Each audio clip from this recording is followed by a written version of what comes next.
I couldn't be more astounded by the recovery of Japan in the post-war period in partnership and under the auspices of an international system that the US basically architected. And when I was growing up, we used to send care packages to Japan, and the label made in Japan was a kind of a warning because it was poorly made and would break easily. Never did I realize that this country, in the space of like 3 decades, a generation, would become the second largest economy in the world. From complete devastation, 40% of its infrastructure destroyed during the war. And by the way, you know, as an adult, I've always decried the fact that it was the US who dropped atomic bombs on Hiroshima, Nagasaki, and the fire bombings on the cities, I think was unconscionable. And, you know, 500,000 to 1 million civilians, innocent, elderly, women, and children were killed in these fire bombings. I was equally critical of Japanese prisoner of war camps and, you know, the history of Japan's military expansion in the Pacific. But in the post-war period, watching the two countries collaborate and create really what is the golden age of the Asia Pacific. Out of the 4,000 years of the Asia Pacific, the past 70 years have brought the world and Asia to a golden age of prosperity and peace. Never in those 4,000 years have we had such a phenomenon. Over 1.5 billion people lifted out of poverty. And Japan was a catalyst in Asia. Japan was the first to industrialize.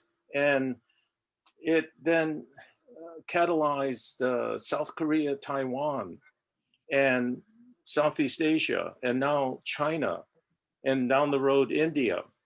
This is really a historic awakening that has profound implications for mankind and future history. If it were not for the US-Japan alliance, it's not clear when and if the Soviet Union would have capitulated in the Cold War. The Soviet Union saw the dynamism of Japan and of the rest of Asia. They saw that they were falling farther and farther behind, and the handwriting was on the wall.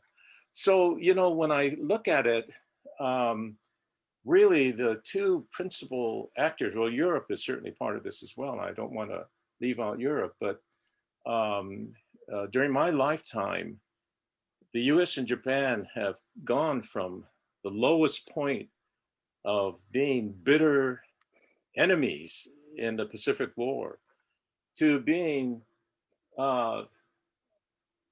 majestic partners in the creation of a prosperous and peaceful world and Asia. That is a tremendous transformation. And I think that both countries, now what's happened in my lifetime is that America has gone from being the great power of the world, a hegemon, to being a country that is now in decline, sharp decline. And Japan has gone from being a defeated third world country to becoming the most equitable, safe country, stable country in the world. There's been a reversal in roles of sort.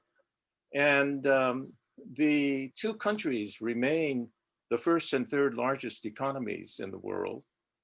And the world needs them to collaborate. And for Japan, it's critical for Japan to sustain 1 or 2% growth rate a year And to do that, they need to embrace, adopt, utilize digital technology. And that's one thing that our group, the Silicon Valley Japan platform, is trying to help Japan to do.